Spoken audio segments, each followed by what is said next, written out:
আসসালামু আলাইকুম রহমতুল্লাহ।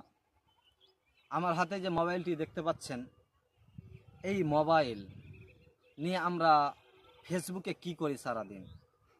সারাদিন আপনি কি করেন? আপনি বুকে হাত রেখে বলুন তো ভাই।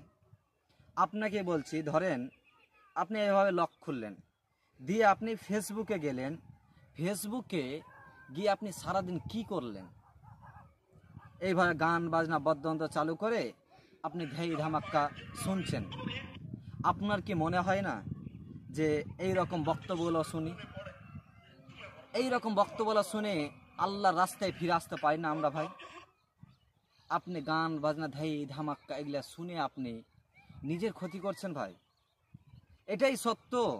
জীবন আপনি যতটা সহজ মনে করছেন এতটা সহজ নয়। অবশ্যই আপনি একদিন বুঝতে পারবেন যে জীবন কাকে বলে। আপনি বুঝতে পারছেন না এই জন্যই যে আপনার মধ্যে খারাপ ধারণা ঢুকে রয়েছে। আপনি গান বাজনা বাদ্যযন্ত্র পাপে লিপ্ত আছেন, সেই জন্য আপনি সত্য বুঝতে পারছেন না।